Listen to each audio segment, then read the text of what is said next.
larga. No les preguntaré, ya me han respondido rapidito quién es Cristiano Ronaldo.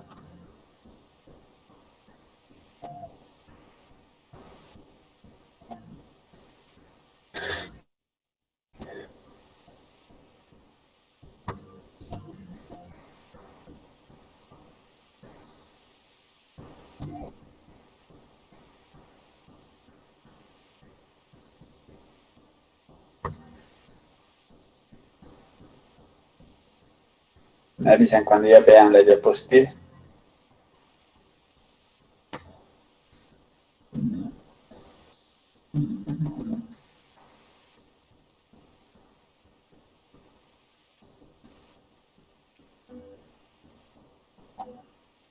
Listo. Bueno, entonces habíamos quedado aquí, ¿no es cierto? Acá es el descriptivo y estábamos viendo el ejemplo, por ejemplo, de un gestor de calidad en salud que tengan como objetivo describir varios hospitales, ¿no? Estábamos hablando de variables entonces. Las variables habíamos dicho aquí en este caso eran la complejidad, que habíamos dicho que se divide en primer, segundo y tercer nivel de atención. No existe cuarto por si acaso, o todavía no existe. Tecnología, ¿sí? De acuerdo a los equipos que tengo, o antiguos también. La capacidad resolutiva, ¿sí? Los elementos para resolver un problema que tendría que resolver en un nivel, ¿sí? Que no está haciendo llamados de médicos que estaban a turno y sean en sus casas, que tenga que contratar otros servicios, no sé, de ecografía, cuando tendría que tener en mi hospital ecografía las 24 horas del día, etcétera, ¿no? Entonces esas variables, mide las variables y empezar a describirlas, ¿sí? Entonces, acuérdense que un hospital o establecimiento de salud se evalúa y se mide en base a la estructura, procesos, resultados, ¿sí? Dentro de estructura encontraremos seguramente la tecnología, ¿sí? Dentro de procesos, la complejidad y por ahí dentro de la capacidad resolutiva, los resultados, ¿sí? Entonces empezamos a describir todo eso. En cuanto a tecnología, qué equipos tiene, de cuáles dispone, de qué años dispone, cuál es el moderno, cuál es el antiguo, cuáles funcionan, cuáles no. En cuanto a capacidad resolutiva, bueno, describiré si todas las enfermedades o patologías que tendrían que resolver, las resuelven como tal en su respectivo nivel de atención, de salud, ¿sí? Siempre hay que describir, tienen o no los médicos, los especialistas, subespecialistas, tienen las enfermeras adecuadas, las auxiliares, etcétera, ¿no? Entonces empezar a describir toda la parte del personal para saber si pueden resolver o no estas partes. Y en cuanto a la complejidad, bueno, ahí vemos primeramente la caracterización. Si digo que es un establecimiento de salud de primer nivel, que están los postas, los centros de 24 horas, los con internación transitoria, etcétera, que son como 6 clasificaciones. Entonces empezaré a describir, ¿no es cierto? En qué categoría de esos 6 establecimientos de primer de salud corresponde, si infraestructuralmente tiene todos los requerimientos en construcción, tipos y calidad de paredes, pisos, etcétera, desagües, etcétera. Miré a la parte de servicios que tiene que tener un establecimiento de primer nivel, si tiene su centro vacunatorio, su sala respectiva para recepción y espera, la enfermera y la auxiliar correspondiente, el consultorio del médico, la recepcionista, ¿sí? Y algunos establecimientos de salud de primer nivel tienen además radiografía y laboratorios. Entonces, pero primeramente caracterízase a cuál de esos 6 tipos de establecimientos de salud de primer nivel pertenece, ¿no? Para empezar a describir. Si es de segundo nivel, bueno, hay requerimientos básicos de especialidades, ¿no? Y dependiendo del caso, pueden tener otras especialidades si es que lo amerita el contexto de la demanda de pacientes. ¿A qué me refiero? Si tienen que tener en esencia medicina interna, cirugía, pediatría y ginecobstetricia. Si estoy no sé, en la parte o en el barrio o en la zona del aeropuerto nuevo, por ejemplo, entiendo que es un sector seco, árido y frío y ventoso, ¿no es cierto? Entonces, por ahí mi población de ese sector requiere atenciones de neumológicas, ¿sí? Respiratorias, enfermedades, porque hay altos casos. Entonces, mi hospital de segundo nivel de ese sector tendrá que tener, además de mis especialidades básicas, un neumólogo, porque la población y las patologías los requieren así, ¿sí? Entonces, aparte de lo básico, pueden tener otras dependiendo de la demanda de enfermedades o población en general, ¿sí? Obviamente empezar a describir lo que es laboratorio, además que un laboratorio en un hospital de segundo nivel como mínimo tendría que tener como 64 metros cuadrados de espacio, no un cuartito, no una salita de menos metros. Además con las características específicas de que las paredes sean lisas y se puedan hacer limpieza, el piso de igual manera, los desagües, las cañerías, etcétera, y los lugares de desechos de las muestras, ¿sí? Mi equipo o mi servicio de rayos X tendrá que tener un ambiente exclusivo de 15 metros cuadrados, por ejemplo, ¿sí? Con las características de las paredes que eviten la radiación hacia el exterior o a otros ambientes y que internamente tenga una separación para proteger a mi radiólogo, ¿sí? Entonces vean que voy describiendo todo lo respecto a las variables, siempre y cuando, otra vez les repito, que convengan a nuestro tema de investigación o a nuestro problema de investigación. No voy a necesitar describir del todo del 100%, ¿sí? Solo lo más importante para mi tema de investigación. Lo mismo haré con hospital de tercer nivel, ¿no es cierto? Entonces, eso es describir, es detallar, pero sobre variables. En este caso, estamos viendo el ejemplo sobre las variables de complejidad, tecnología y capacidad resolutiva, ¿sí? ¿Cuáles son las características entonces de este alcance o nivel de investigación descriptivo? Es univariado, ¿sí? En esencia, tiene una variable de estudio. ¿Puede tener más? Sí, puede tener más. No es cerrado.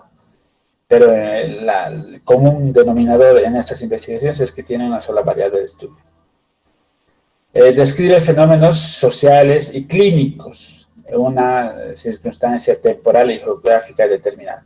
Entonces, el fenómeno que estamos observando, principalmente clínicos, ¿sí? O de salud relacionados, tiene que ser en un lugar determinado y un contexto determinado, ¿sí? No podemos describir, si estoy hablando de mi hospital de segundo nivel que pertenece a la zona del nuevo aeropuerto, no me puedo meter a hablar, por ejemplo, a describir el Hospital Santa Bárbara, ¿sí? Entonces, no, es de ese hospital, en ese lugar, en ese contexto. Su finalidad es describir, ¿sí? Entonces, por tanto, no lo hace a esta investigación inferencial. Es decir, que si yo estoy estudiando este hospital de segundo nivel en la zona del nuevo aeropuerto, los resultados que obtengan no lo voy a traducir o usar para, no sé, el hospital de la Jastambo o la Caja Nacional, ¿sí?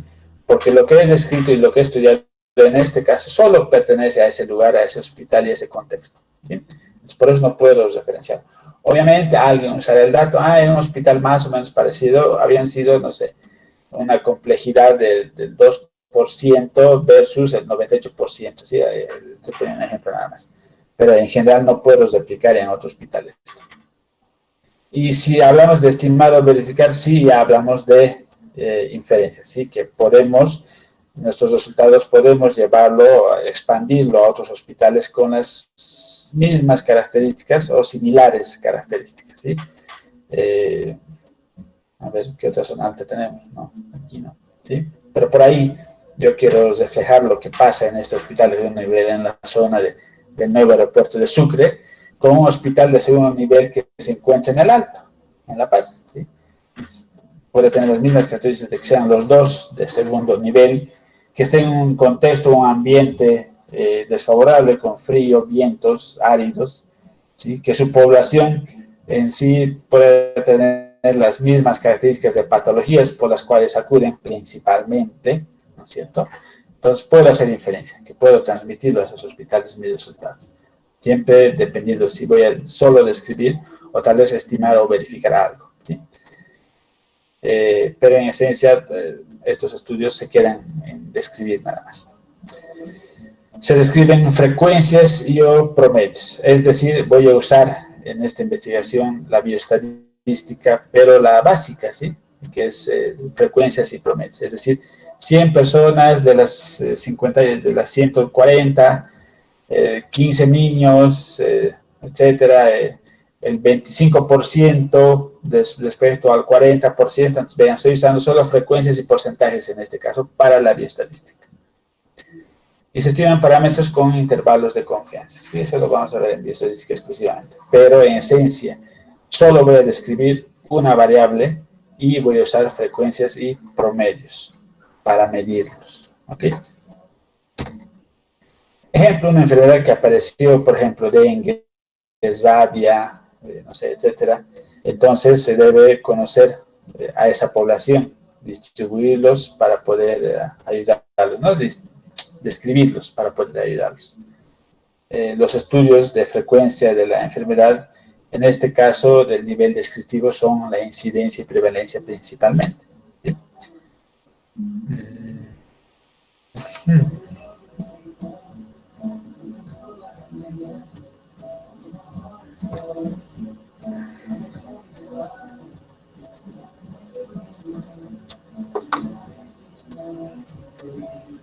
Sánchez Gilmar, ¿qué es incidencia?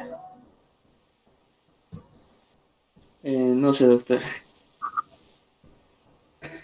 Sí, eso llevan como Padre Nuestro. Bueno, puede ser algo que se repite constantemente. Tal vez.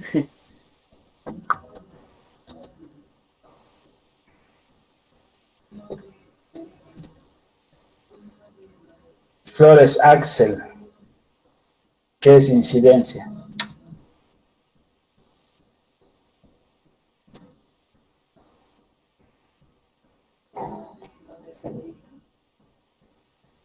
¿Está Flores Axel?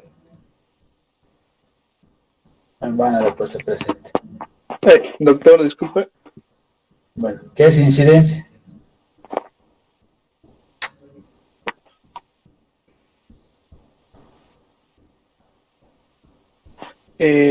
No es el...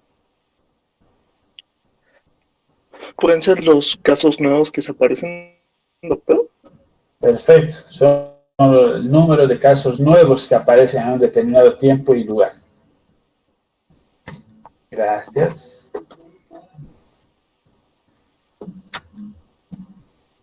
Canasa Cintia, ¿qué es prevalencia?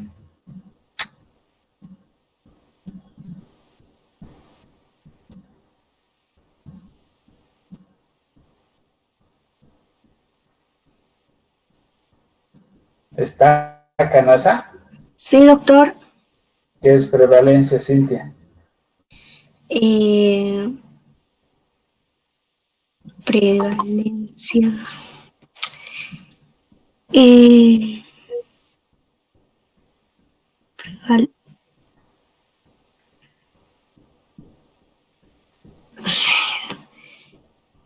Prevalecer. Mantener.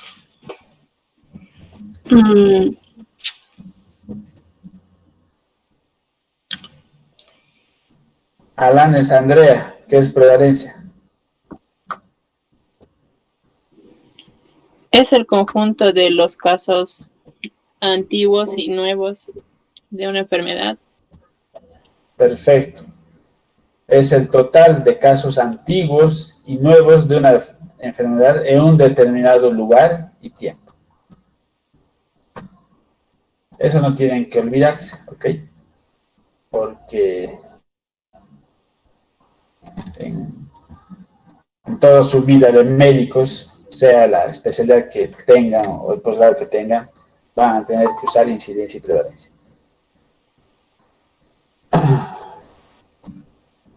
Entonces, en resumen, el alcance descriptivo, su propósito es describir propiedades, características o perfiles de personas, comunidades, procesos, objetos, fenómenos, situaciones, contextos, eventos y principalmente variables de investigación. ¿Sí? En lo que se ve la teoría es solo hay piezas de teorías con apoyo empírico moderado. ¿Sí? Entonces puede o no puede haber en cierta parte mucha teoría o poca teoría. pero ya les adelanto que el alcance descriptivo y el tipo de investigación observacional descriptivo y transversal, como el de prevalencia o incidencia, son los estudios que más hacen todos, por su facilidad, no porque quieran hacerlo, sino por la facilidad. Ahora entramos al nivel o alcance de investigación relacional, ¿sí? Ya vayan acordándose de que aquí otros autores lo manejan como correlación, y en específico el término correcto es relación, porque alberga la correlación, como a la asociación. Y ahorita vamos a ver eso. Entonces, ¿cuál se propone? Según Dank en 1989, evaluar la relación que existe entre dos o más conceptos, categorías o variables, ¿sí? Acuérdense que el descriptivo en esencia era de una sola variable. Aquí ya vamos a ver la relación entre dos o más variables, mínimamente. En un contexto en particular, permite saber cómo se puede comportar un concepto o una variable, conociendo el comportamiento de otras variables relacionadas. Es decir, intenta predecir el valor aproximado que tendrá un grupo de individuos o fenómenos en una variable a partir del valor que tienen en la variable relacionada. ¿Qué quiero decir con esto? Primero, mínimamente vayamos con el ejemplo. Tengo dos variables. Puede ser el variable edad y la variable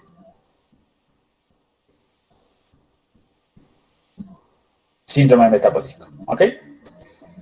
Entonces, y en relación que la edad puede ser un factor predisponente para el síndrome metabólico, ¿sí? Ojo que aquí no estoy hablando de causa-efecto, no estoy diciendo que la edad es la causa para que tengan síndrome metabólico. Para causa-efecto vamos a hablar en otro tema, ¿sí? O en el siguiente alcance. Aquí solo estoy asumiendo que pueden tener relación, ¿sí? Dos variables. En este caso del ejemplo estoy viendo si puede tener relación, que tal vez la edad sea algo predisponente o puede, la palabra puede ser un factor determinante para tener síndrome metabólico, ¿sí? A eso es lo que se refiere esta teoría. Ejemplo, vayamos con el tema, ejemplo anterior del SUS, el Seguro Universal de Salud, ¿sí? Bueno, ahora quiero investigar la votación para aprobar la ley, ¿sí? Entonces yo veré tendré que relacionar las intenciones de voto con las variables, en este caso, vean, edad, profesión, ¿sí?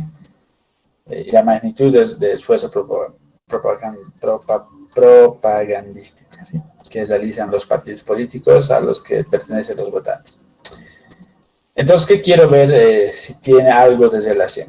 Si quiero ver si los que han votado, por decir, a favor de la aprobación de la ley del SUS, ha influenciado mucho su edad joven o su edad madura, ¿sí? De los parlamentarios.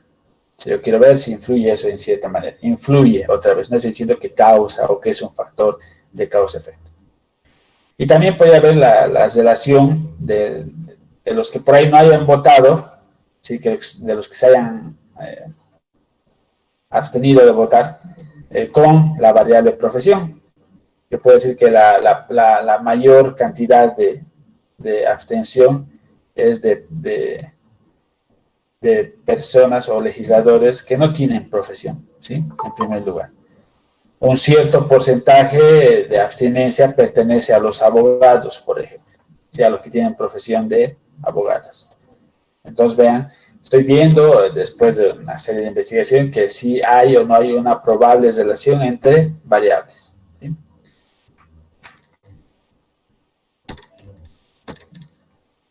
¿Cuál es su valor? En cierta medida tiene un valor explicativo, ¿sí? En cierta medida, aunque parcial. Por eso hablamos de puede ser un factor predisponente, puede ser tal vez la causa, puede, ¿sí? Siempre estoy hablando en esas probabilidades. Por eso dice aquí, aunque sea un nivel explicativo parcial, ¿sí? ya que el hecho de saber que dos variables se relacionan, si al final encontramos después de nuestra investigación y de nuestro método estadístico que hay relación, aporta cierta información explicativa, ¿sí? Y eso nos sirve mucho de base para el siguiente nivel, que es el experimental o el de explicativo, que es causa-efecto. ¿Sí? Las relaciones o encontrar relación entre dos variables determinan cómo se relacionan estas variables. Porque también hay que ver en qué grado, ya vamos a ver en el tema de estadística, si esa relación es bien fuerte o bien débil, ¿sí? Eso lo vamos a ver con el método bioestadístico. Entonces, no solo es decir, tiene relación, pero trae una relación débil. Entonces, por ahí, para nuestro criterio y ya nuestras conclusiones, nos recomendamos que realmente por ahí, ¿no? Que sea algo bien determinante para poder causar algo o tener relación en algo importante, ¿sí? Entonces, también se ve esa parte de si es fuerte o débil la asociación, si es que llegara a existir. Si es que no hay asociación, directamente no hago si es intenso o fuerte, ¿no es cierto? El otro procedimiento bioestadístico. Por ejemplo, un ginecólogo podría estudiar el uso de métodos de planificación familiar en relación con la residencia rural o urbana, años de estudio y nivel de aspiraciones para con sus hijos. En este caso, mi variable principal es el uso de métodos anticonceptivos, ¿no? Uso de métodos de planificación familiar, en otras palabras. ¿Con qué otras variables quiere él ver si tiene relación o no? Con las residencias, si son rurales o urbanas, con los años de estudio, que en sus categorías puede ser ninguna, solamente primaria, solamente hasta secundaria o solamente hasta universitaria, ¿no es cierto? O sea, hasta ahí lo manejamos. Y el nivel de aspiraciones para consigo, ¿no? Esto se refiere más que todo a si lo he planificado realmente y cuántos además hijos voy a tener o piensan tener. Entonces vean, este ejemplo va a comparar siempre 1 a 1 por si acaso. Voy a agarrar el uso de métodos de planificación familiar con la residencia, ¿sí? Con la residencia rural primeramente y con la residencia urbana. Por ahí por ahí en cierta lógica, ¿no? Puede encontrar que existe relación de que ser o vivir en el área rural puede tener más o menos uso o casi nulo de métodos de planificación familiar. O al revés, ¿no es cierto? En ciertas provincias o pueblitos realmente hacen su trabajo que tienen que hacer el personal de salud y dan esto de uso de métodos de planificación familiar. Y por ahí en esa provincia encontramos que todos más bien tienen un buen uso, no solo uso, sino un buen uso del método de planificación familiar. Y hablamos como planificación familiar, acuérdense de métodos de barrera, métodos hormonales, métodos naturales, etcétera, ¿no es cierto? Entonces, por ahí son bien informados y más bien usan. Entonces, puedo decir que el vivir en una provincia por ahí, o un área rural, no tiene relación con el método de uso de métodos anticonceptivos, porque en este caso por ahí vamos a encontrar que todos usan, ¿no? Entonces, no tiene relación. ¿Por qué? Porque los que están usando usan igual que por ahí alguien que está viviendo o que la gente que vive en el área urbana, ¿sí? Entonces, pero vean, siempre separando una variable contra otra variable, siempre a solitas. Características, es en esencia bivariado, ¿sí? O sea, es decir, tiene dos variables. ¿Puede tener más variables como hemos visto en el ejemplo anterior? Sí, puede tener. Pero para que empecemos a hablar de relación, tiene que haber sí o sí dos variables, sino con quién voy a tratar de relacionarme, ¿cierto? Con quién es su parejita. Si no tienen, directamente lo tildo como descriptiva, ¿no es cierto? No son estudios de causa-efecto, ojo. No estoy diciendo que el vivir en área rural tiene como efecto que usen métodos anticonceptivos. No. Estoy diciendo que el vivir en área rural por ahí puede ser un factor para que no usen métodos anticonceptivos, por ejemplo, ¿sí? No estoy hablando de causa-efecto aquí. Solo demuestra dependencia probabilística, ¿sí? Dependencia probabilística nos referimos a si, en esencia, si tiene relación o no, y en qué grado es esa relación. Y puedo tomar un ejemplo bien vago y normal. Si estoy hablando de una pareja de novios, buscaré si tienen relación, es decir, si tienen afinidad de carácter, de actividades, ¿sí? De conocimientos, y veré en qué grado, si es fuerte la afinidad o no, ¿no es cierto? O están por estar, por decir, si bien son parejas, sé que hay relación, pero están por estar y no se comunican, no hacen actividades, rara vez se ven, entonces es una relación débil, puedo decir, ¿no es cierto? Y si están bien chiclosos todo el día pegados andando de aquí para allá, entonces puedo decir que si bien existe relación, pero es fuerte. Ahora, si no existe relación, estos no son pareja directamente, ¿no es cierto? Entonces, vean a lo que me quiero referir con este alcance de relación. Ahora, la estadística bivariada nos permite hacer asociaciones y medidas de asociación con el chi cuadrado y correlaciones y medidas de correlación con la correlación del piso. Y aquí lo fundamental de por qué les decía tienen que llamarse a este alcance o nivel relacional y no correlacional. Porque vean que aquí dentro del mundo del alcance relacional tenemos dos términos, que es la asociación y la correlación. ¿Sí? No puedo decir, tenemos un alcance correlacional de tipo correlacional. Estoy redundando y absolutamente es incorrecto. ¿Sí? Entonces, el término correcto es alcance relacional y además puedo hablar de asociación o correlación. Estos dos términos, en esencia, significan si hay relación o no hay relación. Ahora, ¿pero por qué los diferencio? Si hablo de asociación, quiere decir que estoy comparando, por ejemplo, dos variables, pero de tipo cualitativas, ¿sí? Y por eso me dice que tengo que usar chi cuadrado en este caso. Pero si hablo de correlación, quiere decir que estoy usando o comparando dos variables, por ejemplo, de tipo cuantitativas, es decir, numéricas. Y para sacar la fórmula matemática en el análisis, me dice que tengo que usar la correlación de piso. ¿Sí? Por eso es fundamental saber diferenciar de entrada que este alcance se llama relacional y dentro de este alcance puedo usar el término asociación o correlación. Asociación si estoy hablando de variables de tipo cualitativas y correlación si estoy hablando de variables de tipo cuantitativas. Ahora, ¿cuáles son las variables cualitativas? ¿Sí? Por ejemplo, y esto es en esencia cualidades, ¿no es cierto? El sexo es una variable cualitativa, porque si bien sus categorías son masculino y femenino, pero es una cualidad. ¿Sí?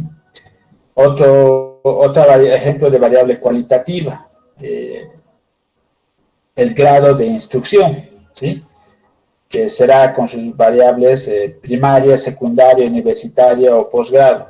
¿Sí? Entonces estoy viendo una cualidad en esa población X sobre sus conocimientos, o grado de conocimientos, o de nivel de escolaridad, estudios, etc. Y por último, por ejemplo, otra variable cualitativa, el grado de satisfacción de usuario, por ejemplo, ¿sí? Entonces, ¿estará satisfecho o insatisfecho? ¿Sí? Entonces, estoy viendo cualidades, ¿sí? Por eso es variables cualitativas. Ahora vayámonos al ejemplo. Entonces, estoy comparando, por ejemplo, en este caso, voy a poner ejemplo. Voy a comparar si hay relación entre la variable edad y la variable grado de satisfacción. Entonces, vean, estoy usando dos variables cualitativas para comparar. Ahora vamos al otro ejemplo. Si estoy hablando de correlación, dice que es de dos, por ejemplo, mínimamente dos variables cuantitativas. ¿Cuáles son las variables cuantitativas? Por ejemplo, el peso, ¿sí? El peso en esencia es cuantitativa. ¿Por qué? Porque yo para saber qué peso tiene alguien tengo que agarrar la balanza y medir y pesarlo, ¿no es cierto? Medir en kilogramos, si es adulto. Si es recién nacido o neonatos, los tendré que medir en gramos, ¿no? No los voy a medir en kilos. Entonces, yo tengo una recolección de datos en números. Bueno, tal persona adulta pesa 45, otra persona pesa 76 kilos, otra pesa, no sé, haya pesado 96 kilos, tal recién nacido pesa 900 gramos, por ejemplo, ¿sí? Entonces estoy obteniendo datos numéricos, por eso es variable cuantitativa. Otro ejemplo de variable cuantitativa, la temperatura, ¿sí? Yo para medir la temperatura primero tengo que agarrar el termómetro, o sea, el antiguito, el de vidrio de mercurio o el digital, y los datos que voy a obtener son números. Necesito, esta persona dice que tiene una temperatura de 36,5, esta otra de 37,2, esta otra por allá tiene alto y me pesa 38,3, ¿sí? Entonces, vean, estoy obteniendo datos numéricos. Por eso es variables cuantitativas, porque la esencia de recolección de datos es numéricos, mientras que en las cualitativas reúno datos de cualidades, de sexo, edad, satisfecho, insatisfecho, etc. ¿Sí? Eso en esencia. Entonces, por eso tengo que hablar aquí bien precisamente de alcance o nivel relacional. Y si estoy comparando dos variables cualitativas, entonces diré, es de alcance relacional para ver la asociación, ¿sí?, entre mi variable edad y mi variable satisfacción. Otro ejemplo, estoy en alcance relacional porque voy a ver la correlación que existe entre mi variable temperatura y mi variable peso, ¿sí? Entonces, vean cómo se debe expresar. Ejemplo, ¿no? Respecto al dengue, ¿por qué se manifiesta, se infectan con dengue? ¿Tendrá relación con lo que viven tal vez al lado de un río? ¿Existirá relación entre la humedad y la proliferación de mosquitos? Conocer los factores de riesgo, etc.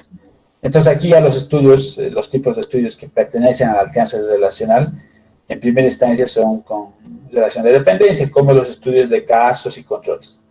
Los estudios de casos de controles, y vamos más adelante, que es un estudio observacional, analítico y longitudinal, retrospectivo, además, ¿sí? Entonces, pero más o menos ya van viendo a qué tipo de estudios puede pertenecer cada alcance. En el descriptivo hemos visto que pertenecen a los de incidencia-prevalencia, que son estudios observacionales, descriptivos y transversales. Entonces, en resumen, la relacional, su propósito es evaluar la relación o el grado de dependencia que existe entre dos, mínimamente, o más variables. ¿Sí? Asocia o correlaciona variables mediante el padrón predecible de un grupo o población. Obviamente, ¿no? No vamos a ver una persona y una personita. Vamos a ver grupos de personas o comparar entre poblaciones de comunidades. Entonces, lo que conlleva la teoría, solo hay piezas de teorías con poco apoyo empírico moderado. ¿Sí? Eso es porque se hace relativamente poco estudios respecto a esto, por su nivel de complejidad. Vámonos al nivel explicativo. El nivel explicativo es un alcance de investigación que está por ahí en concordancia con el tipo de investigación experimental, ¿sí? Es decir, que en este tipo de nivel vamos a ver realmente lo que es causa-efecto, no probable, ¿cierto? Como el anterior tipo de alcance. Entonces, ¿cuál es su propósito? Según Sampieri en la edición del 2010 dice, responder por las causas de eventos, ¿sí? Sucesos o fenómenos. Se enfoca en explicar por qué ocurren, en qué condiciones se manifiestan y por qué se relacionan dos o más. Entonces aquí ya estamos tratando de resolver, si he hecho un tipo de alcance explicativo, relacional, muy bien, estos son mis datos. Ahora usaré esos datos para ver si realmente esta relación de estas dos variables, una puede ser la causa o el otro puede ser realmente el efecto, ¿no es cierto? Entonces ya estoy subiendo de nivel en el explicativo. Entonces ya estoy agarrando el por qué, ¿no es cierto? Y aquí es causa-efecto. Ejemplo, si la votación para aprobar, para aprobar la ley del SUS, explicar por qué alguien habría de votar por la aprobación y por qué otros legisladores por el rechazo y por qué otros por la abstinencia, ¿sí? Entonces agarraré mi guía de entrevista y les iré a preguntar ¿por qué ha votado por por aprobar el SUS, ¿no? Entonces, lo más lógico, ¿no? Que me argumenten, yo he votado porque sí, creo que es probable que pueda llegar a toda la población, es respecto a lo económico, por ahí es factible y sostenible, y por ahí nuestra mayor población, como no tiene seguros privados o seguros sociales, entonces va a ayudar mucho a ellos, ¿no? Nos va argumentando el por qué sí ha votado. Ahora, por ahí le preguntamos a otros, ¿por qué has rechazado la votación, no? O el votar a favor del SUS. No, porque yo creo que seguro universal de salud no es sostenible porque no hay la economía suficiente, además porque no nos cubre todos los servicios de salud, solo los básicos, y los otros tienen que pagarse igual el paciente. Al final no es seguro universal de salud, porque además tiene falencias nuestra infraestructura, nuestro sistema de salud, por tanto no va a poder cubrir a toda la población, ¿sí? Solo algunos, porque al final arrastramos deficiencias de otros lados, etc. Entonces nos están explicando el por qué, ¿no es cierto? Bueno, no falta redundar que por ahí encuentran algún legislativo, porque sí o porque me han dicho, ¿no? He votado así. Pero bueno, entonces se trata de, aquí el nivel explicativo es el porqué de las cosas, la causa y efecto, ¿no es cierto? ¿Por qué pasa esto? ¿Por qué esto ocasiona esto? ¿No es cierto? ¿Cuál es su valor? Es una investigación más estructurada, obviamente mucho más profunda de conocimientos y más detallada y más compleja que las demás. Además, que proporciona un sentido de entendimiento del fenómeno. Obviamente, ¿no? Que esa es la parte más completa. Si yo sé que esto causa eso, estoy entendiendo por qué está causando esto a detalle. Porque al final, cuando yo diga, esto es efecto de esta causa, estoy explicando por qué es el efecto de esa causa, ¿no? Entonces, tenemos mucho más conocimiento y entendimiento del fenómeno que está pasando. Los explicativos investigan las causas que provocan ciertos fenómenos, ¿sí? Entonces, causa-efecto, no se olviden de esto. Ejemplo, una investigación podría ser explicar los fenómenos que tienen las anestesias epidurales en mujeres adolescentes que escogen la cesárea. Sería interesante saber cuáles son sus efectos, por qué las mujeres adolescentes prefieren la cesárea al parto eutóxico, qué opinan de la anestesia epidural o local, evaden las complicaciones postparto con este tipo de anestesia. Entonces, son muchas interrogantes que uno con la investigación quiere tratar de resolver, ¿sí?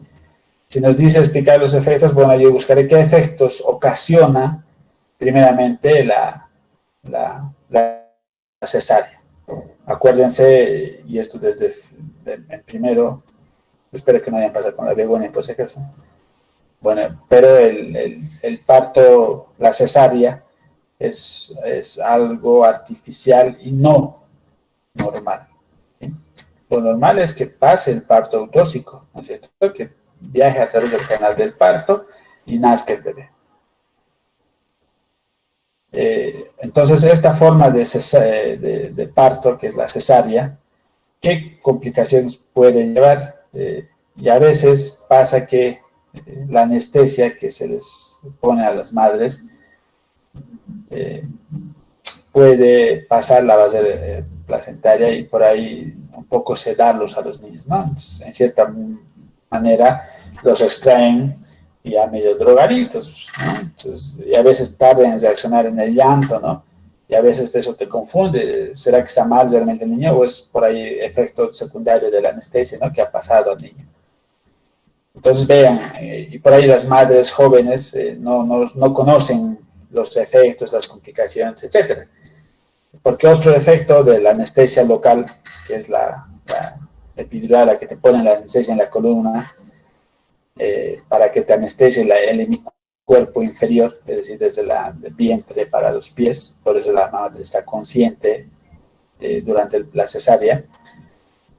Puede ser que esa inyección, y van a preguntar a muchos que se hayan hecho tal vez para otros procedimientos, a veces su mayor complicación o secuela es el dolor lumbar, ¿sí? El dolor de espalda por esa inyección nada más.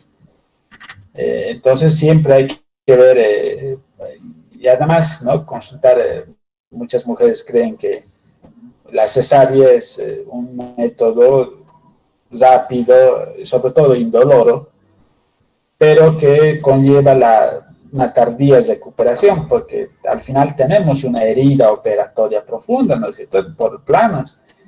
Y una herida operatoria, por más que sea programada, séptica, antiséptica y bien hecha, estructurada, tiene que tener su proceso de curación, de regeneración de esos tejidos por capas, que a veces se lleva hasta 3 meses, ¿no es cierto? Mientras que un parto normal autóxico, si todo va bien, sale el niño, las estructuras anatómicas a las 24 horas ya empiezan a acomodarse a su posición normal, y por ahí la paciente, si no hay nada, ya se va a las 24 horas de alta, ¿no? Con su hijo en marcas, ya está. Mientras que el de la cesárea, pucha, no tiene que hacer esfuerzo, no tiene que toser, no tiene que resfriarse, no puede, en cierta manera, agarrar mucho tiempo al bebé, pero ahí tiene que dar de lactar estando echadas junto al bebé en la cama, etc. Entonces, hay muchos pros y contras de una cesárea. Y principalmente, acuérdense que una cesárea, si bien es, o en su mayor caso es algo recomendable y seguro, pero es cuando el proceso del parto lo requiere, ¿sí? O sea, es la biología quien te dice que tienes que ser parto autóxico o por cesárea, porque es las complicaciones de un parto autóxico que te llevan luego a la indicación de una cesárea. Y no es correcto, que es como compra y venta, decir, yo quiero cesárea. No es éticamente médico y científico, no es ético que sea por solicitud, ¿sí? La cesárea ha sido inventada y desarrollada para salvar de situaciones de complicaciones de un parto autóxico, porque eso es lo normal. Si en lo normal hay falencias, bueno, por ahí hay doble circular, hay sufrimiento fetal, hay ruptura prematura y prolongada de membranas, por ahí hay una infección por la que está cursando la mamá de VIH, etc., u otras infecciones que ameriten que tiene que ser nomás por cesárea, ¿sí? Entonces, no tendría que ser la elección como compra y venta, ¿sí? Sí quiero tener por cesárea, no, porque tiene sus riesgos. Al final es una operación que tiene sus respectivos riesgos, tanto para la madre como para el bebé, ¿sí? Entonces eso uno profundiza en el nivel de investigación con este ejemplo chiquito, ¿sí? Vamos a ver que hay alcances de exploratorios mucho más profundos y mucho más complejos en investigación. ¿Cuáles son las características? Explica el comportamiento de una variable en función a otras, ¿sí? Y aquí estamos hablando de, como dice el otro, control estadístico multivariable. Es decir, ya no solo vamos a ver si tiene causa-efecto esta variable con esta variable, no. Tenemos que ver las probabilidades de estas variables de causas con las probabilidades de estas variables de efectos. ¿Cuál es con cuál? ¿Sí? ¿Cuál causa me genera más efectos? Lo mismo parecido al método Oxford, si se acuerdan que hemos visto, ¿sí? ¿Quién es el problema principal que me genera otros problemas? Lo mismo aquí. Entonces tengo que tener opciones de otras variables, porque si agarro una variable y un efecto, yo estoy errando en cerrarme en esas dos variables y decir, pues al final eso no es causa-efecto, ¿no es cierto? Pero es errónea esa investigación, porque no estoy diciendo comparando con otras variables que pueden ser la causa o con otras variables que pueden ser los efectos. Por eso es que en este nivel tiene que ser sí o sí multivariado. Y multivariado estamos hablando de más de 3, 4, 5, 10 variables, etcétera, las que haya, ¿sí? El uso de la bioestadística, por ejemplo, en este caso además nos dice que hay que usar el chi cuadrado de Mentel-Hensel, pues solo por ejemplo. Y ya vamos a ver que el chi cuadrado tiene sus variables, usos diferentes, niveles de alcances de investigación o en diferentes tipos de investigación. Eso vamos a ver en su debido tiempo. Pero vean que el saber el alcance, el tipo de alcance de investigación, nos da la pauta en qué tan profundo vamos a ahondar sobre la investigación. Además nos dice que en esencia estamos haciendo solo describir, relacionar variables, buscar causa-efecto entre variables, ¿sí? Explorar algo nuevo que hay. Y además nos dice, bueno, si ustedes van a ser descriptivos, ustedes tienen que usar el método estadístico de porcentajes y frecuencias. Si ustedes van a hacer el alcance relacional, entonces ustedes tienen que usar primeramente un chi cuadrado para las asociaciones o una correlación de Pearson para las correlaciones. Si ustedes van a hacer además un alcance explicativo, ustedes tendrán que usar la bioestadística del chi cuadrado de Mendel, ¿sí? Entonces también nos da la pauta de qué herramientas a futuro vamos a usar. Ya en bioestadística vamos a ver que es un sinfín, por decirlo así, de fórmulas matemáticas que nos ayudan a analizar estos alcances. Son ejemplos de por qué hay mucho mosquito, por qué hubo un pico alto de casos de infectados. Entonces, estudios de causa-efecto, el alcance explicativo, tiene relación con los experimentales, con el tipo de investigación experimental. Un tipo de investigación experimental es un estudio que nos lleva principalmente a los casos o ensayos clínicos, ¿sí? Es otro nombre. Requieren de un control, es decir, yo para ver ciertas variables en esencia, tengo que ver primeramente en un grupo de personas y compararlos además con otro grupo de personas, ¿sí? Ahorita les voy a explicar con lo que había comenzado la clase anterior, ¿sí? Pero tengo que tener grupos de comparación. A este grupo, ¿por qué le hará bien este medicamento? Y a este otro grupo, pero también se ha mejorado, pero con otro medicamento, ¿cierto? Entonces, al final el medicamento que yo creo que es útil no había sido útil, porque con otro medicamento igual están teniendo los mismos efectos. O que este medicamento que yo quiero inculcar realmente tiene positivo o efectos positivos en este grupo, y este otro placebo u otro medicamento que estoy usando no tiene nada, no mejora nada a este otro grupo de comparación. Entonces diré, realmente mi medicamento que quiero proyectar y fabricar y dar a la sociedad, bueno, sirve. Estoy viendo causas, efectos, pero también comparando, ¿sí? Y debe cumplir otros criterios de causalidad. De causalidad estamos hablando de causa-efecto. Ya vamos a ver en el tipo de investigación experimental que no es solo esta parte de la bioestadística. Intervienen muchos otros factores para realmente decir esto es causa de esto. Entonces, a nivel de resumir, la explicativa, su propósito es responder por las causas de los eventos, ¿sí? Aquí hay que ver por qué ocurren o por qué no ocurren, ¿no? Puede ser. Se enfoca en explicar por qué ocurren y en qué condiciones además se manifiestan. Además estamos viendo condiciones, contextos, ¿sí? Ciertas características de esas variables, de por qué es causa-efecto, pero por estas variables. Existen teorías que aplican al problema. Aquí es mucho más todavía la teoría enfocada a nuestro problema de investigación. Ahora, una investigación puede incluir diferentes alcances, ¿sí?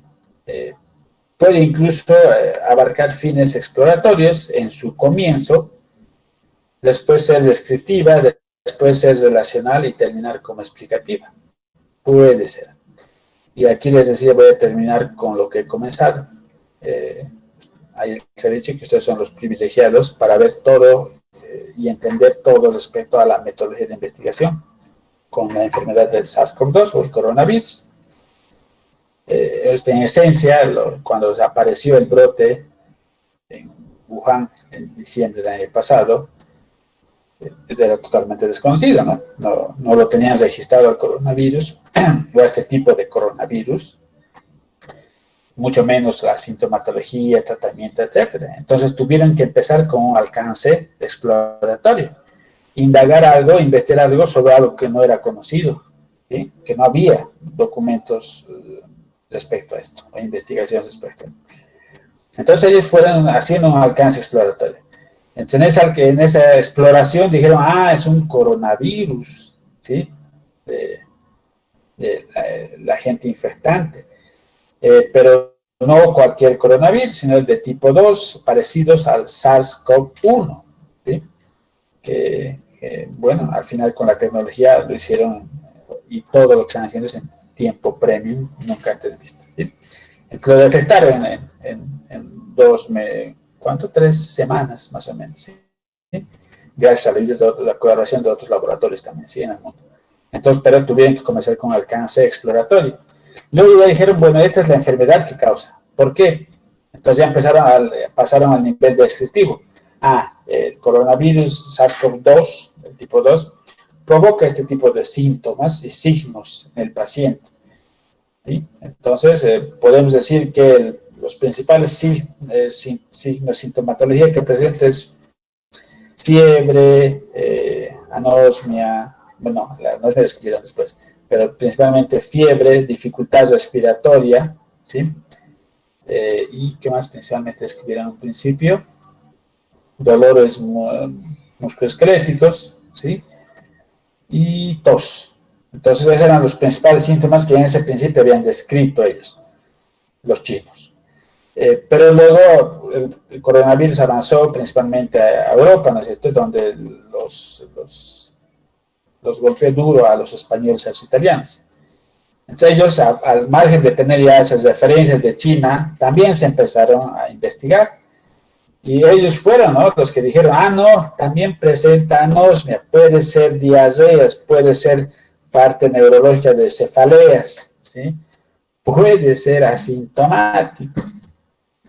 Entonces ya ellos profundizaron un tema que ya estaba conocido por los chinos, entonces ellos comenzaron por el nivel descriptivo, completaron y profundizaron ese nivel descriptivo del coronavirus, y ¿por qué no pasaron a un nivel relacional? ¿Sí? Dijeron, porque ellos fueron la fuente de información respecto a estudios de medicamentos. No, la OMS nos ha mentido que no teníamos que dar ibuprofeno, solo paracetamol, pero con nuestros estudios hemos visto que hay una relación de mejoría dándoles también ibuprofeno.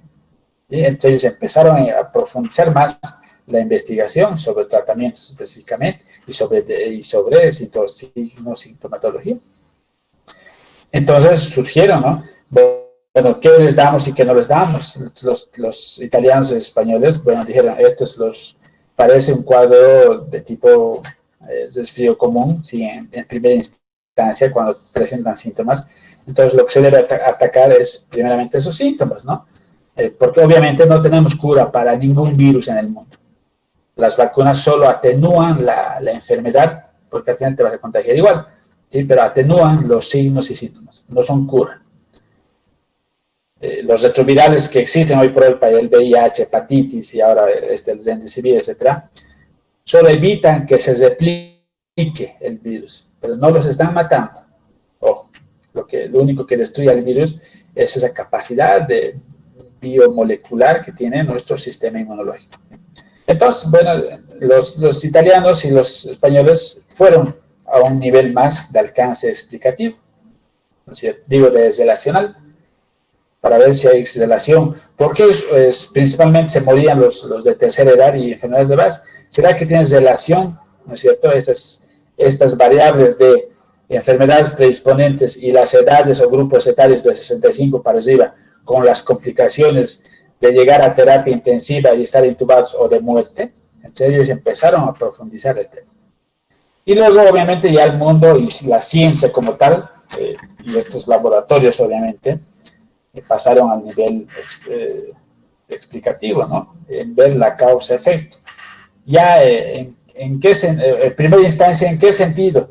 En que y eso es para que ustedes también transmitan, ¿sí? Lo que te mata no es el virus, ¿sí? Porque el virus al final es un parásito más en el humano.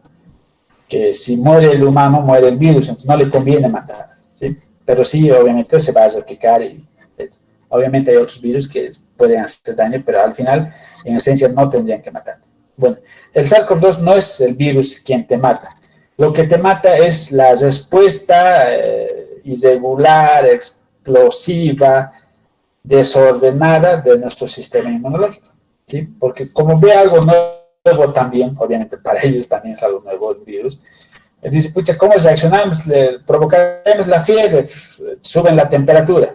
37 no muere, 37.8 no muere, 38.3, a ver qué pasa. Entonces, Pero al querer matarlo, también están afectando nuestros sistemas o nuestras células sensibles, ¿no? Como nuestras células cerebrales, de órganos blancos que ustedes han visto.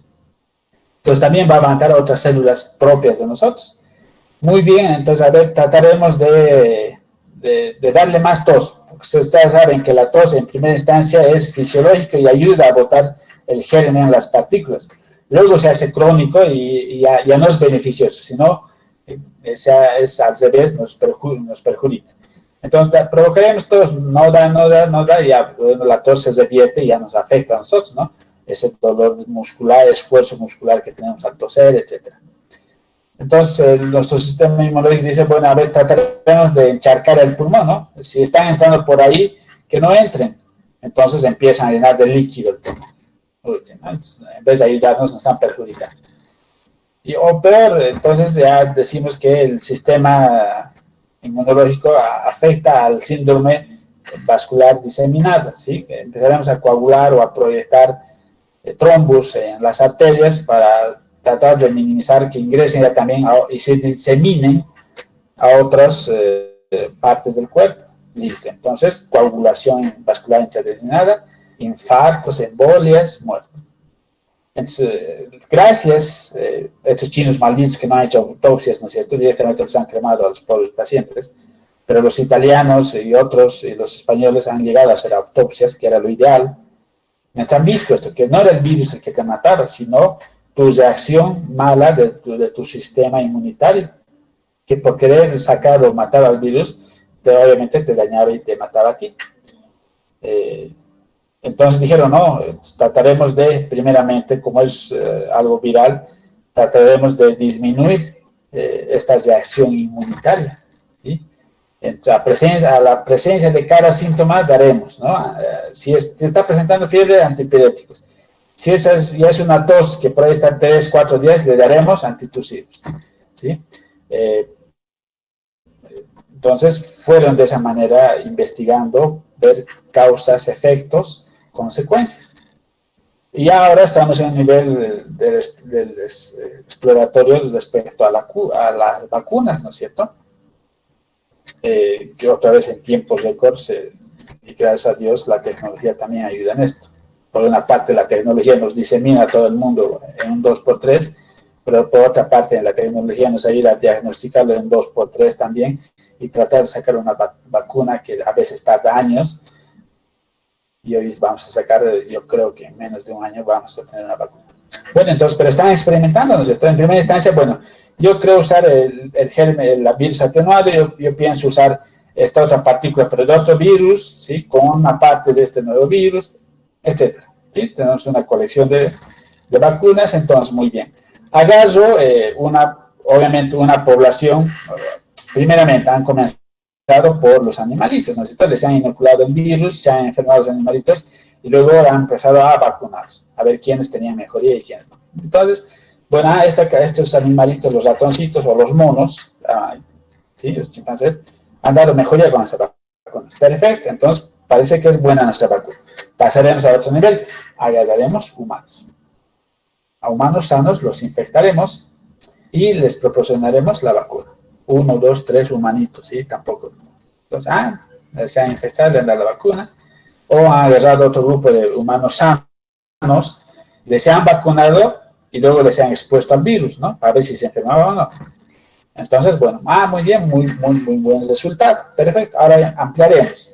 Agarraremos un grupo de 20 o 30 personas sanas y otro grupo para comparar de 20 o 30 personas sanas. A un grupo le inyectamos nuestra vacuna y al otro grupo les inyectamos un placebo, ¿sí? O cualquier otro medicamento.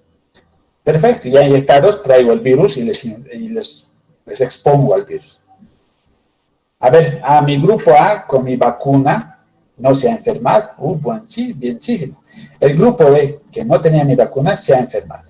Bueno, listo. Entonces, es efectivo a mi vacuna, está yendo por buen camino. Entonces, muy bien. Ahora expandamos, ¿no? Acuérdense de las fases de elaboración de una vacuna. Ahora probaré con cientos. La otra fase es probaré con miles. Y así se va experimentando.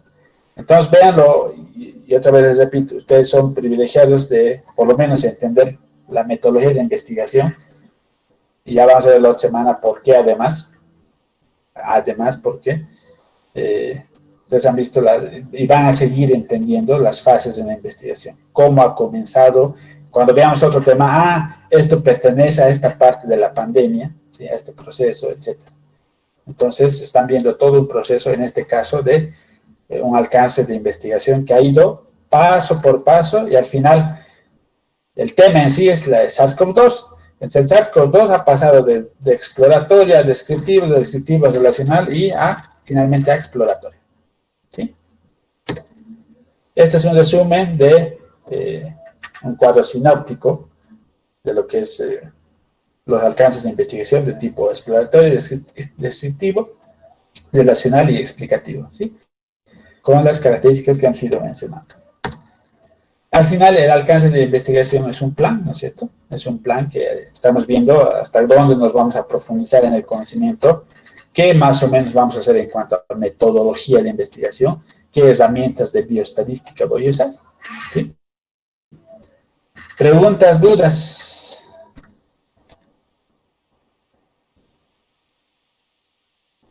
No, doctor. ¿Están despiertos? A ver, caritas. Están tomando su té, otros recostados, o se han ido a trabajar por ahí.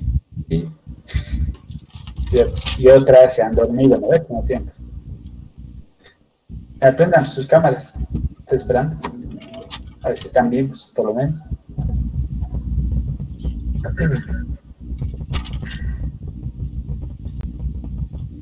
¿Preguntas, dudas sobre el tema?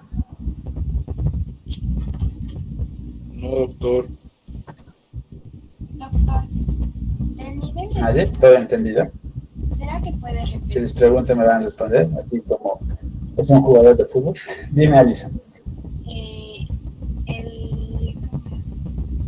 Lo no inferencial e inferencial del nivel. ¿Repetir? Sí. Se escucha entrecortado. De nuevo, a ver.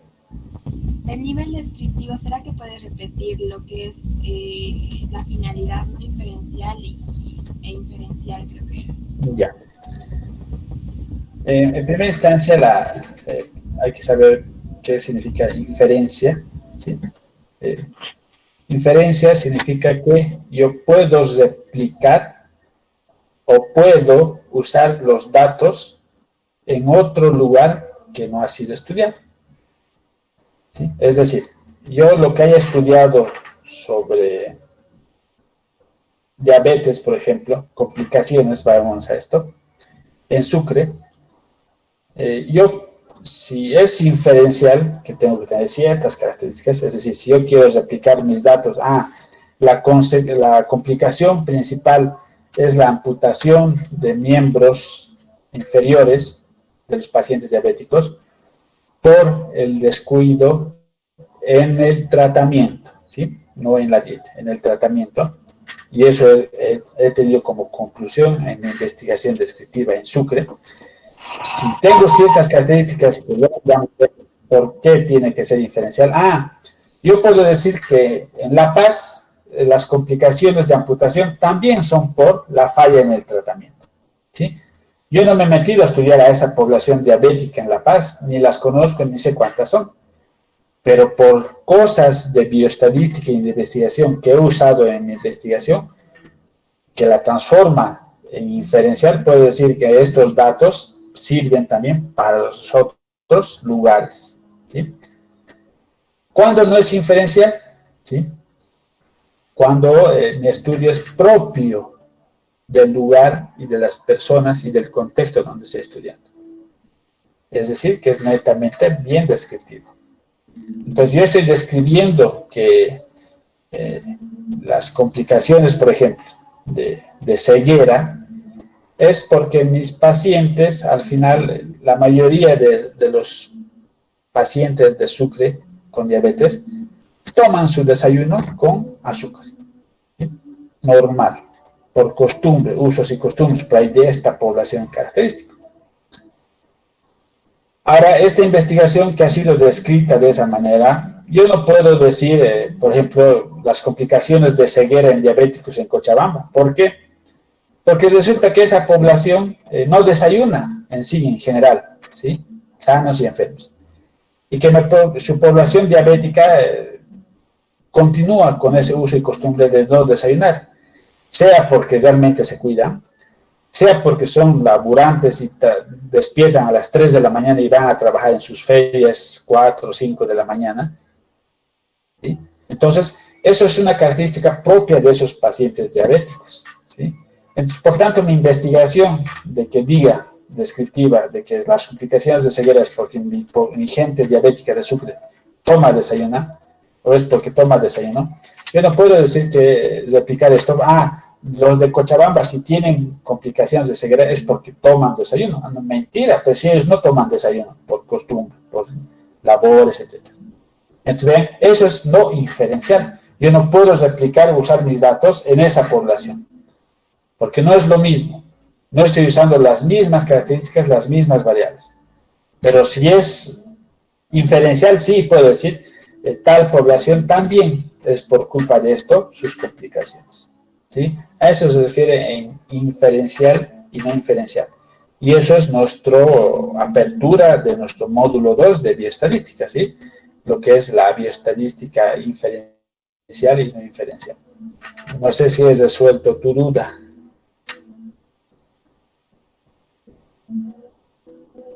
Hola.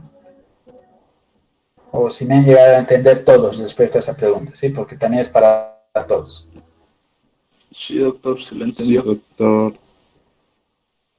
Sí, doctor. ¿Quién me ha preguntado? No me acuerdo el nombre. Bueno, ¿sí? ¿Alguien más? ¿Algo? ¿Duda? ¿Pregunta?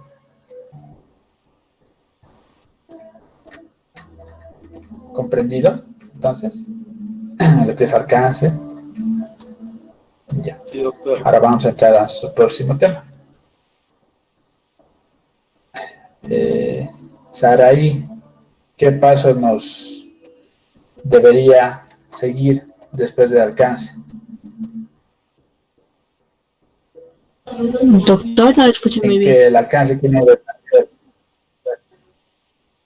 El alcance de investigación, ¿qué número de paso era de investigación del proceso? El 4. El 4. Entonces ahora vamos a ver el paso 5 de una investigación, ¿sí? Esto es un tema, sí, mucho más amplio que no vamos a tener de ver hoy día. Tal vez lo vamos a terminar de ver incluso la próxima semana. Esperen un ratito.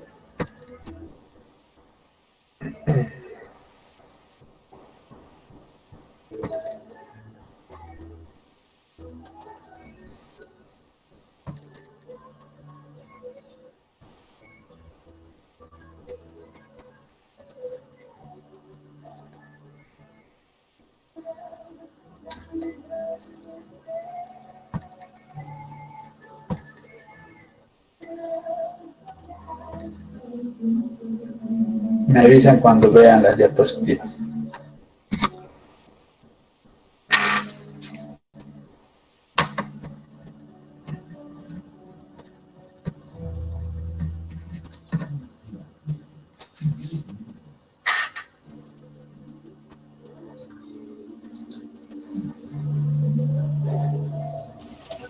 Listo.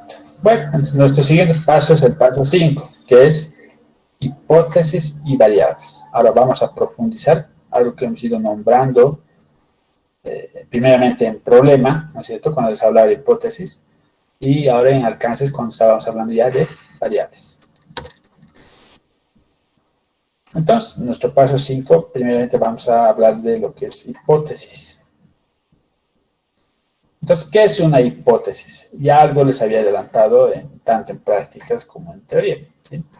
Es una suposición, es un supuesto sobre las características y relaciones entre determinados fenómenos asociados al problema. Es un supuesto. Por eso decimos, ¿cuál es tu hipótesis? ¿No es cierto? Que en algún lugar lo hemos ido manejando además en nuestra vida cotidiana. Se expresa en forma de enunciado afirmativo, principalmente, y vincula generalmente dos o más elementos que encuentran su expresión en las denominadas variables, ¿sí? Entonces hay una relación aquí, no solo de la hipótesis con el problema de investigación, sino también con las variables de estudio. Y otra vez, hipótesis es hacer una oración, ¿sí? De un supuesto de forma afirmativa, ¿no es cierto? En primera instancia. Si yo, mi pregunta de investigación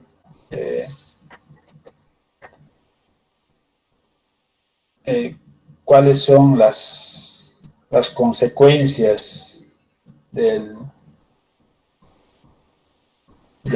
estar con insomnio durante un mes, ¿sí? O sea, de no dormir durante un mes? ¿Cuáles son mis consecuencias? Eso quiero investigar en X población, en X lugar, en X tiempo. Entonces, una respuesta anticipada a esa pregunta será, ¿no? Las consecuencias son desorden en la personalidad, ¿sí? Con ciertas cualidades de aburrimiento, enojo, etc. Pueden ser desórdenes nutricionales, ¿sí? Que al final por no dormir no sepas al final si desayunas, almuerzas, cenas, o finalmente comes o no comes. Puedo decir que las consecuencias pueden ser de tipo social, ¿sí? Que al final se quede encerrado, no salga, no vea ni siquiera la luz del sol, no se comunique dentro de su familia, etc. Entonces, vean, yo a una pregunta de investigación yo puedo adelantarme con una hipótesis, suponiendo, ¿sí? Siempre suponiendo. Y en esta parte tiene que ser afirmativa. Si yo estoy diciendo los efectos del insomnio son esto, esto y esto. Listo. Eso estoy, pero suponiendo.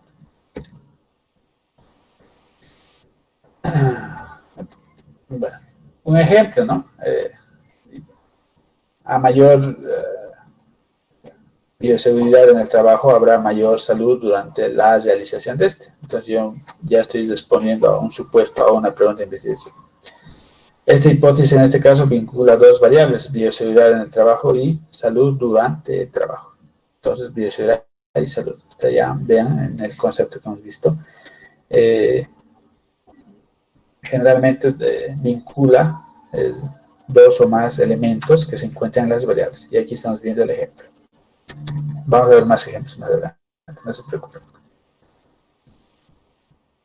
Entonces, sigamos con lo que significa hipótesis, ¿no? Entonces, aquí también vemos que es una explicación tentativa del fenómeno, ¿sí?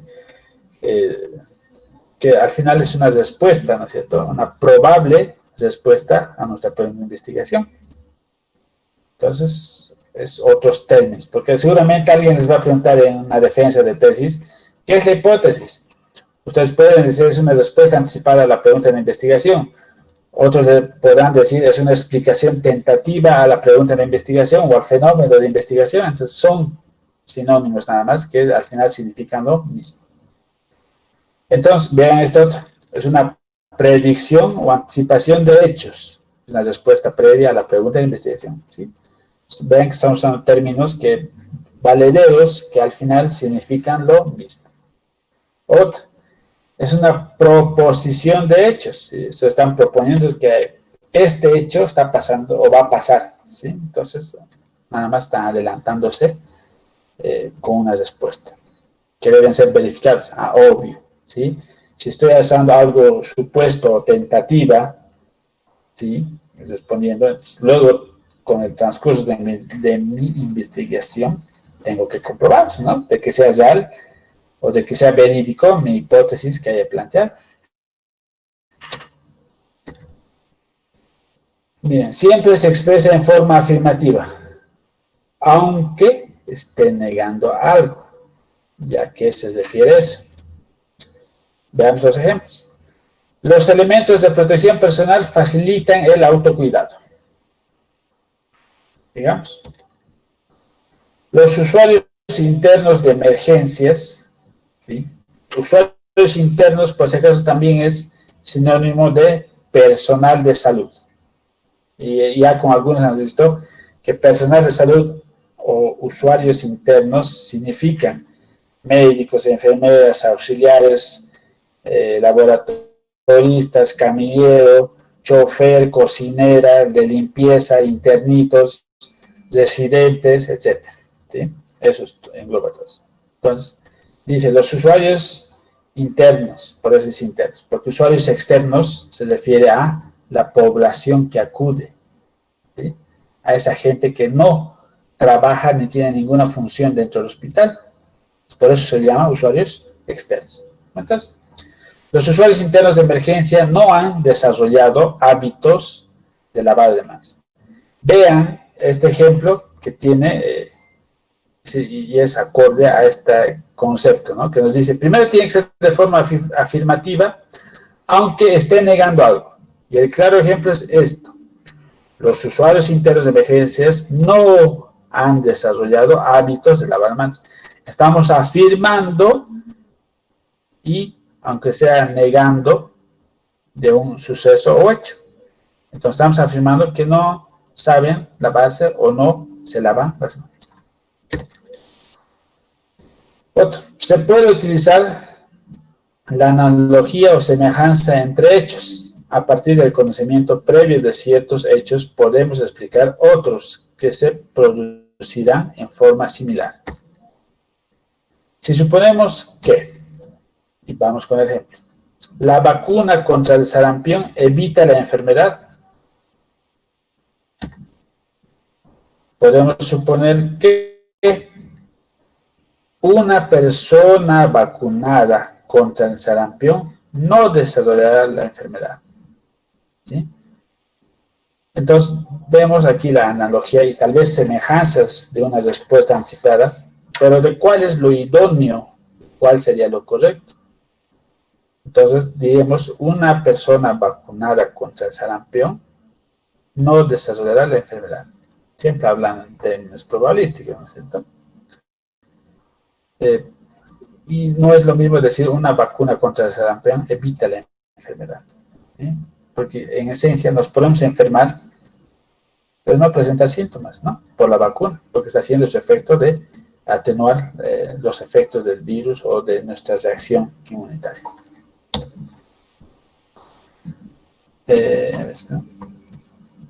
Debe hacer referencia a aspectos mesurables en la realidad.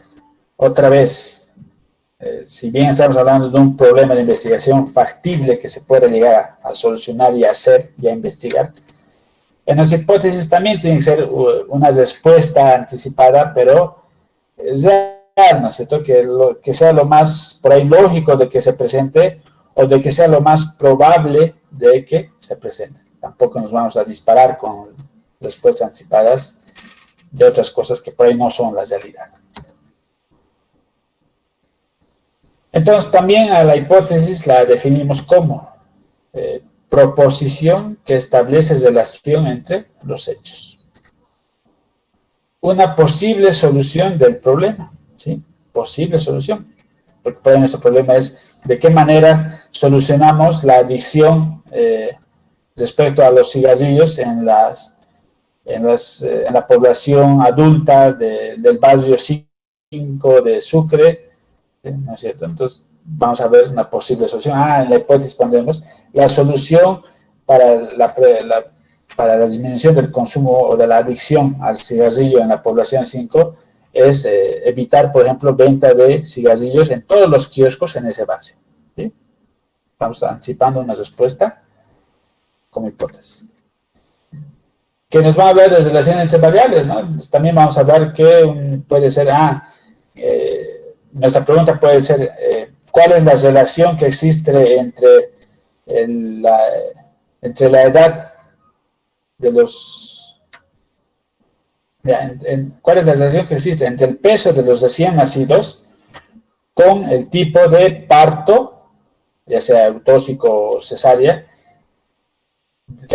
por los que hayan nacido? Entonces, en mi hipótesis dirá, existe una fuerte relación entre el bajo peso del recién nacido y el tipo de cesárea. Entonces, estoy anticipando una respuesta para ver la relación entre dos variables en este caso. Y método de comprobación también nos puede servir como comprobar a posterior, ¿sí? En nuestro mismo trabajo de investigación. Si estoy planteando una probable o supuesta respuesta, luego lo tengo que comprobar con un medio estadístico. La importancia y la concepción de la hipótesis. ¿Por qué es importante la hipótesis? ¿Sí? Porque, a ver, muchos, y esto me ha pasado, que muchos que están haciendo investigación escapan de la hipótesis, ¿sí? Porque otra alternativa es ¿cómo se llama esto? La idea científica a defender. ¿Sí?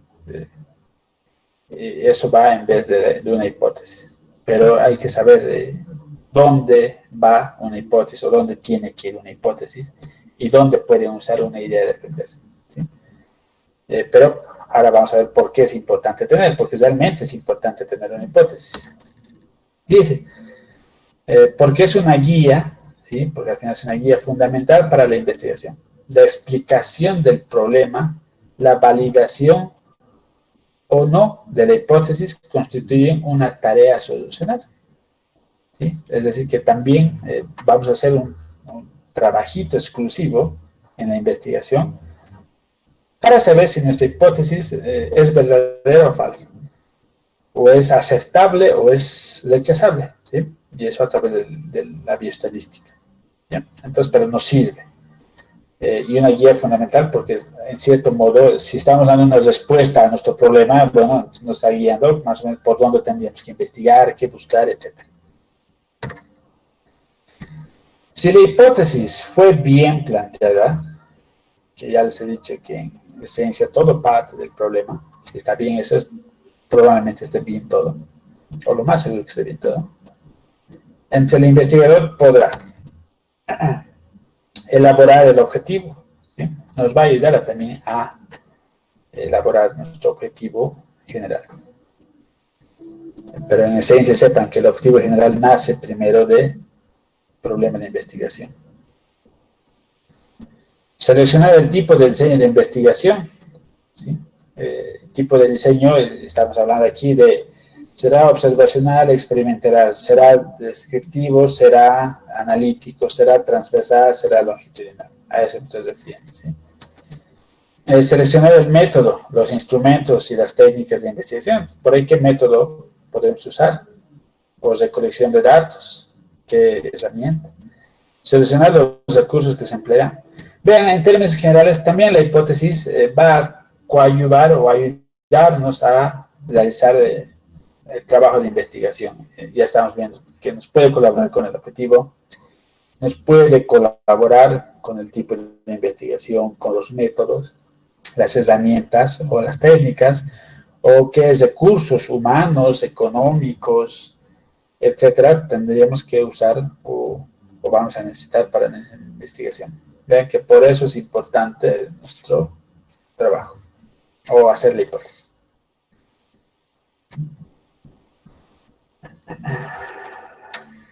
¿Cómo se concibe la hipótesis? ¿Sí? Y vamos a esto. En primera instancia, la hipótesis, tenemos una hipótesis de inicio, ¿sí? Nos planteamos una hipótesis de inicio. Pero esta hipótesis puede cambiar en el transcurso que hagamos la investigación. Si yo me adelantara una respuesta anticipada, por ahí después, al hacer o mientras esté haciendo una investigación, haya surgido algún dato nuevo, alguna teoría o algo que, no, creo que mi hipótesis planteada está tal vez no enfocada o no guiada, tal vez sea incorrecta. Entonces, modifico mi hipótesis, ¿no? De acuerdo a lo que he estado investigando. Entonces, lo cambio, ¿no? Entonces, ya la hipótesis se replantea, ¿sí? Entonces, por eso puede ir, no es fijo la hipótesis. O sea, me pongo esta hipótesis y me quedo con este tamborín, no. Se puede reformular en el transcurso de hacer la investigación. No me van a reformular después que obtengan los datos, y no había sido la hipótesis que querían. No, eso es erróneo, no es ético y es falsedad, ¿no? Pero sí pueden modificar la hipótesis, replantearla mientras estén haciendo la investigación. Entonces, la hipótesis de inicio es durante el planteamiento del problema.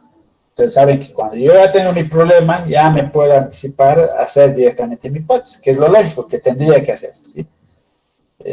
Dar una respuesta anticipada. Entonces, el problema no es más que una hipótesis en el momento del planteamiento del problema. Al principio se conciben hipótesis y variables confusas, vagas o poco claras, lo que serían los problemas.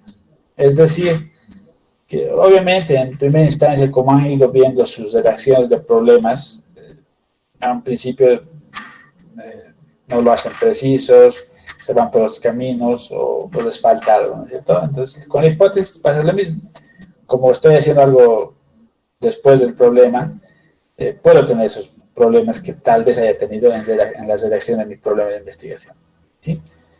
Entonces, puede estar no perfecta, ¿no es cierto? Pero luego viene la hipótesis de plantear, que en el transcurso de la investigación puedo incluso modificar palabras en la parte de literatura o lenguaje, puedo modificar la respuesta, ¿sí? Que por ahí sea otra respuesta a la que me había planteado. Entonces ya viene una hipótesis de plantear.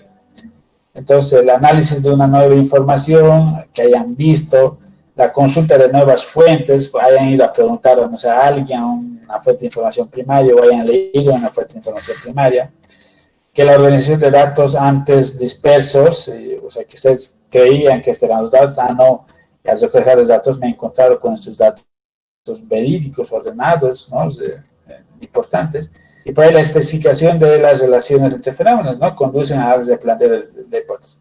Entonces, a medida que podemos ir avanzando en nuestra investigación, en el durante de, podemos replantear o reformular nuestra hipótesis.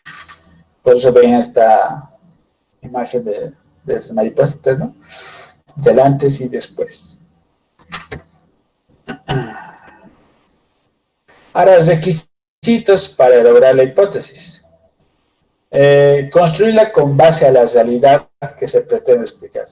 Otra vez vuelvo a tocar el tema de si necesitamos un problema factible que se puede investigar y hacer, y accesible y todo eso. También nuestra respuesta tiene que ser creíble, real, ¿no? O sea, que vayamos a encontrar esa respuesta. No nos vamos a plantear una respuesta que ni con este trabajo ni con otro trabajo vamos a llegar a resolver la hipótesis o a confirmar la hipótesis. Fundamentarla en la teoría referente al hecho de que se pretende explicar. Entonces, en nuestro marco teórico, en alguna parte de la investigación, tenemos que tener un sustento para decir, estoy respondiendo de esta manera en la hipótesis, porque vean, he encontrado en la teoría o que alguien ha dicho esto o ha indicado que es lo probable que pueda llegar a pasar. Me estoy apoyando también en la parte teórica. Vean lo importante del marco teórico, ¿no es cierto? De leer primero y luego de saber escribir, poner y redactar en la investigación. Dice, establecer relaciones entre variables, sean causales o correlacionales, deben ser claras y verificadas. Entonces nos va a ayudar como estamos viendo una respuesta anticipada, cuando terminemos nuestra investigación, diríamos, bueno, realmente había existido esta relación entre esas dos o tres variables, ¿no? Por tanto, la hipótesis había sido correcta. Ser susceptible de ponerse a prueba para verificar su validez. Deben ser operacionalizables y se puedan medir. Es decir, si yo tengo y digo que a mayor grado de conocimientos sobre normas de diversidad, mayor va a ser el uso de elementos de protección personal en el personal de salud.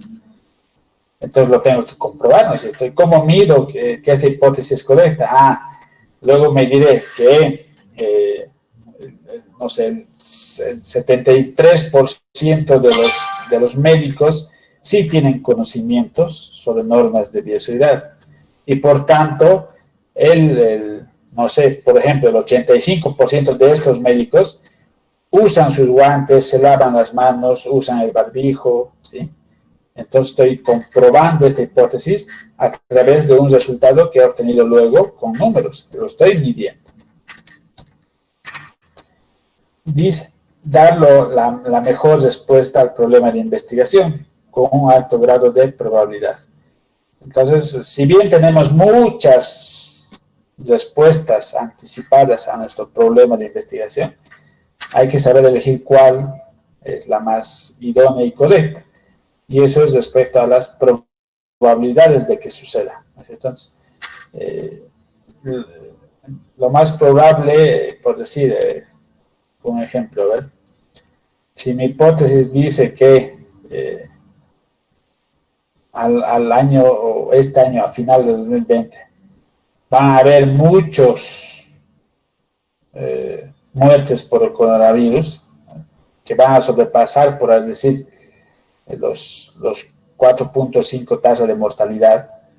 Entonces, lo probable, ¿no es cierto? Porque al final no tenemos nuestro sistema de salud bien, nuestro personal de salud está disminuido, nuestras terapias no creo que lleguen a completarse, no tenemos medicamentos. Entonces, estamos dentro de la probabilidad de que realmente sobrepase el 4.5% de probabilidad de muerte en Sucre, ¿no? Por ahí aquí va a llegar a ser a 6, a 8, ¿no? La tasa de mortalidad. Entonces, vean, pero estoy viendo algo probable que, de acuerdo a la realidad. Obviamente que puede ser muy probable. Ahora, si yo digo, no sé, que la respuesta anticipada a una hipótesis, que la vacuna para el SARS-CoV-2 va a estar para septiembre, no suena tan probable, ¿no es cierto? 1 en 1.000.000 será que puede pasar, pero no, está calculado que se aparezca para diciembre o enero o febrero del próximo año. Entonces vean qué respuesta estoy usando, pero la más probable que pueda pasar, ¿sí? La evaluación de la hipótesis, dice, ¿la hipótesis es comprobable? Sí, se puede comprobar con la bioestadística, ¿sí? Entonces, podemos evaluar nuestra hipótesis. Por eso estamos hablando de medición y de probabilidades. ¿Responde en términos claros y precisos al problema planteado? Sí, porque acuérdense que estamos hablando de una respuesta anticipada a nuestro problema. Entonces, esta respuesta tiene que ser primeramente lo más claro y en términos precisos, ¿no es cierto? Entonces, sí. ¿Es susceptible a ser cuantificada? Sí, hemos dicho que en salud, incluso en ciencias sociales, hasta lo subjetivo se puede medir, ¿sí? Y en lo particular yo digo, todo es medible. Todo es medible. Ahora vamos a ver algo característico que hemos visto en el problema de investigación, en lo que hemos visto objetivo general, ¿no es cierto? Que es los elementos estructurales de la hipótesis. O sea, ¿qué elementos tiene que tener una hipótesis? A ver, espera.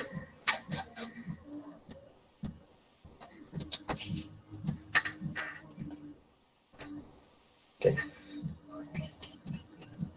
A estas alturas del partido y del tiempo ya de memoria me tienen que responder.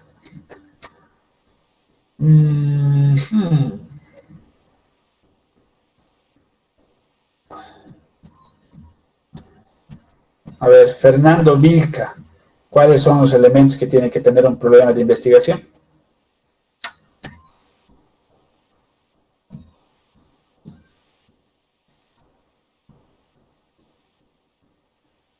¿Está, Fernando? Sí, doctor, aquí estoy. Muy bien. ¿Cuáles son los elementos que tienen que tener un problema de investigación? Disculpe, doctor, no recuerdo. Ya no sé qué harán en su examen. Daniel Taber, creo, ¿no?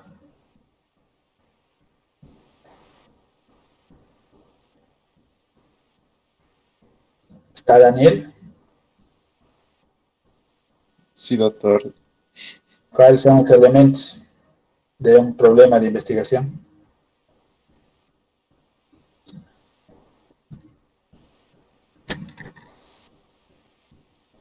Disculpe, no me acuerdo.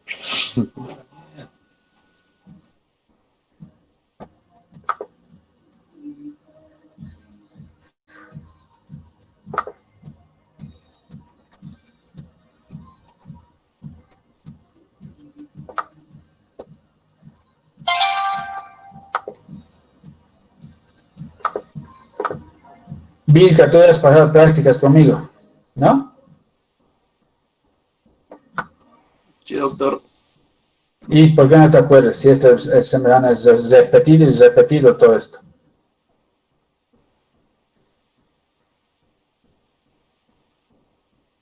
Yo no sé qué estarán pensando de no estudiar o leer o tener interés de aprender. Andrea Alanes, ¿cuáles son las partes o elementos estructurales que tiene que tener un problema de investigación? Primero era el verbo. Problema de investigación. El problema de investigación era el propósito, el qué queremos investigar. Después, el qué, creo que era línea de investigación. Ya. En quiénes. Ya, el objeto o en quiénes vamos a estudiar. La población de estudio, y el espacio temporal y espacial, o sea, el lugar y dónde, el lugar y el tiempo. Así tienen que saber. Anabela Pesentini, ¿cuáles son los elementos de un objetivo general? Gracias, Andrea. ¿Ya?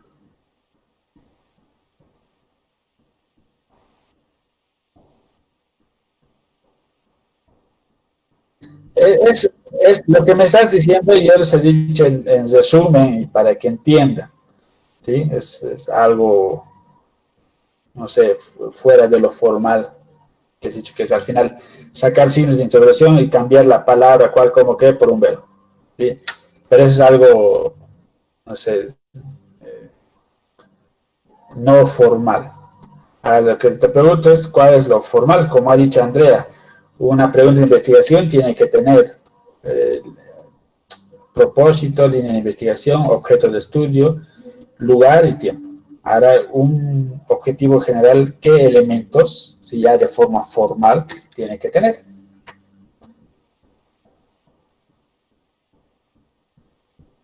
¿Ya?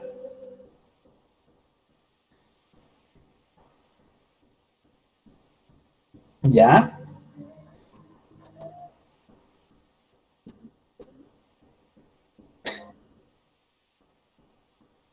Leyendo, a ver, ¿quién me puede aclarar lo que ha ido leyendo Anabela?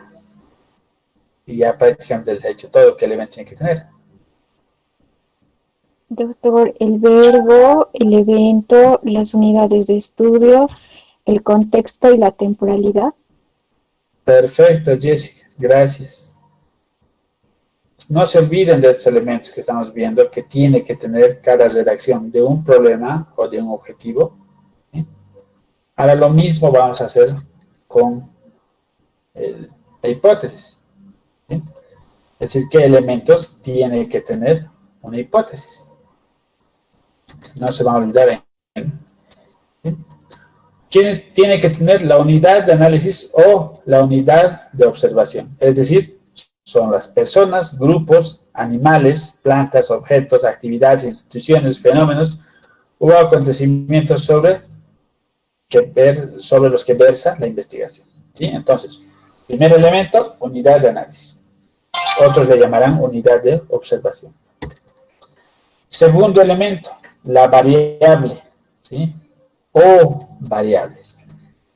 Es decir, son las características cualitativas o cuantitativas que presenten las unidades de análisis.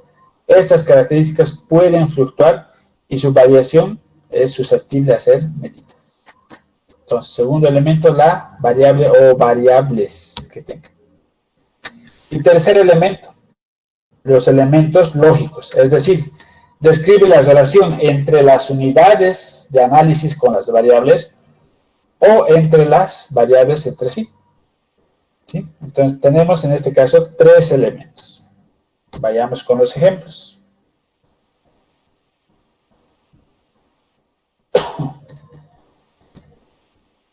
Entonces, y hablamos de elementos estructurales, por eso se ha puesto esta imagen para hacer un piso, tengo que tener los cimientos, las zapatas, los pilares, las vigas, las viguetas, ¿no es cierto? Entonces, eso me forman una planta. Lo mismo estamos haciendo. ¿Qué nos forma? ¿Qué elementos de estos nos forman una hipótesis?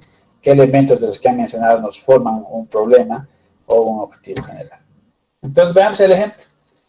Vayamos con la hipótesis sobre la ciencia. ¿Sí? La hipótesis dice, a mayor grado de incumplimiento de normas de bioseguridad por parte del personal de salud, mayor será la incidencia de infecciones infecciones asociadas a la atención en salud en aquellos. Es decir, que mientras más no cumplan, más infectados tendremos, ¿no es cierto? Eso dice nuestra hipótesis. Y esta hipótesis, para los que han ido siguiendo y atentos, está en relación a la pregunta de investigación que nos hemos hecho en el ejemplo del problema. ¿Ya? Ahora nos dice, tiene que tener unidad de análisis. ¿Cuál es la unidad de análisis aquí? Según el concepto, el personal de salud. ¿Cuáles son las variables? ¿Sí? Entonces tenemos una variable es incumplimiento de normas de bioseguridad y la otra variable es incidencia de infecciones asociadas a la atención en salud. ¿Sí? ¿Por qué? Porque estas variables, por eso tienen nombres de variables, varían respecto a uno o a otros. ¿Sí? No es algo fijo. Si todos tienen, por ejemplo, edad de 15 años, ya no es una variable, ¿no es cierto? Para que sea la variable edad, tiene que decir, algunos tienen 15, algunos tienen 14, otros tienen 16. Eso es variable. Por eso se evalúa la variabilidad. Cuando no es algo variable y todos tienen lo mismo, entonces ya no es una variable. Eso lo vamos a ver más adelante. El término lógico, según el concepto, entonces es a mayor grado, mayor será. ¿Sí? Entonces vean las partes que tiene que tener esta hipótesis. Estamos viendo la unidad de análisis, tiene. Las variables, sí. El término lógico que une unidad de análisis con variable o une entre variables. En este ejemplo es esto. Ahora vayamos con otros ejemplos. Miren. En relación entre la satisfacción de los miembros de una pareja y la infidelidad conyugal es inversamente proporcional. La relación entre la satisfacción de los miembros de una pareja y la infidelidad conyugal es inversamente proporcional. Entonces, ¿cuál es nuestra unidad de análisis? La pareja. ¿Sí? En ello estamos estudiando. ¿Cuáles son nuestras variables? Satisfacción de los miembros y la infidelidad conyugal. ¿Y cuál es el término o el enlace lógico? Es inversamente proporcional. Alguien, a ver, varoncito, mujercita, que me interprete esta hipótesis. ¿Qué quiere decir primero?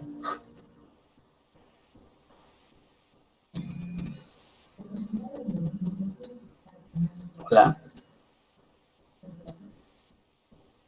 Ya que están en etapas de enamoramiento, se acerca la primavera, día del estudiante, pero sobre todo el día del amor.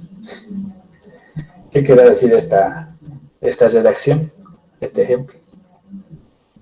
¿Qué tienen por inversamente proporcional? A ver, primero.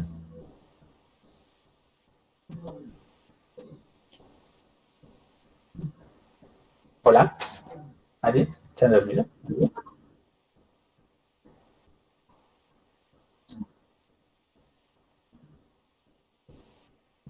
Sí, sí, es una relación opuesta.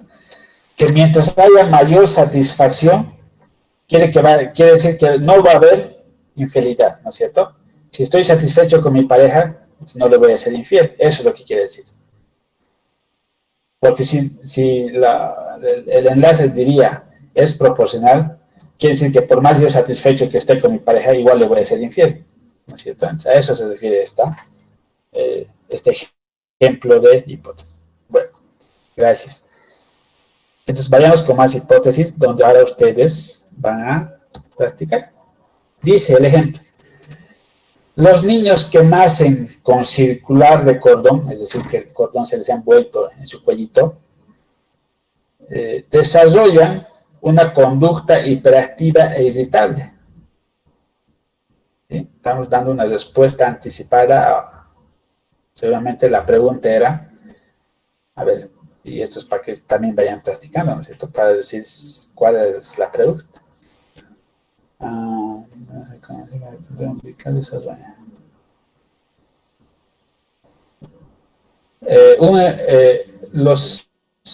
Un efecto, o los efectos principales, a ver, ¿verdad?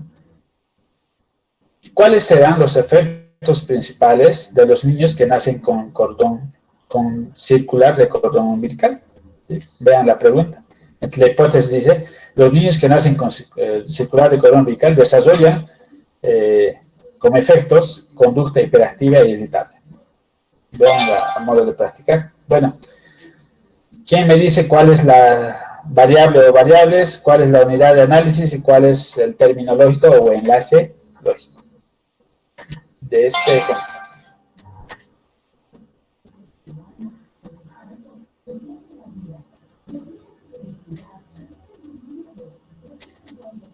Doctor, la unidad de análisis serían los niños. ¿Ya?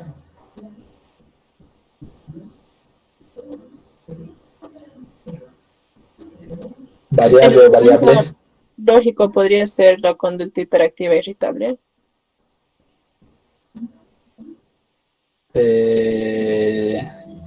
No.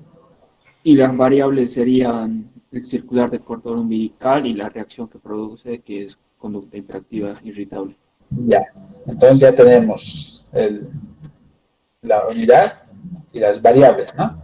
¿Cuál sería el enlace o término lógico?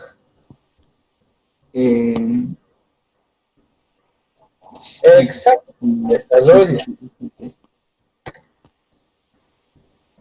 Entonces, la unidad de análisis, los niños. Variables, circular de cordón y conducta hiperactiva e excitable. ¿Cuál es el término lógico? ¿Desarrollan o no desarrollan? ¿Sí? Muy bien. Vayamos con otro ejemplo. Dice, el incremento de conocimientos del diabético sobre su enfermedad y tratamiento influye en el mejoramiento de las actividades de autocuidado. ¿Cuál será mi variable o variables? ¿Cuál será mi unidad de análisis? ¿Cuál será el enlace o término lógico? La unidad de análisis vendría a ser los diabéticos, doctor. Y las variables serían el incremento de conocimiento y el mejoramiento de actividades de autocuidado. Conocimientos y actividades de cuidado. ¿Sí? Sí. ¿Cuál sería el enlace o término lógico? Enfermedades y tratamiento. Influencia en el mejoramiento. Ahí está en rojo. ¿Influye uno y el otro? el autocuidado. Mejoramiento. No. El La unidad de análisis, conocimiento. no. Incremento. Variables del conocimiento. Unos pueden saber y otros no pueden saber, ¿no es cierto? Eso es una variable. Y la otra variable es las actividades de autocuidado. Algunos harán su actividad de autocuidado y otros no. Por eso es variable. ¿Sí? Vean.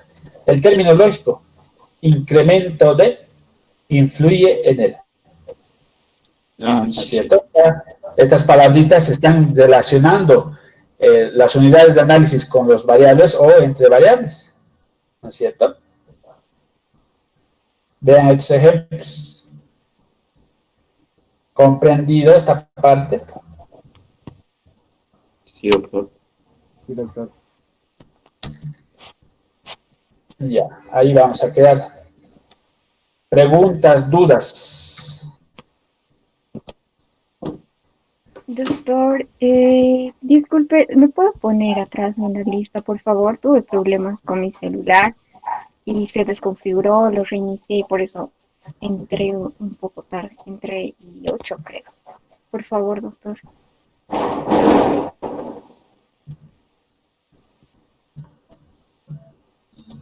¿Cuál es tu apellido? Jessica. González Flores, doctor.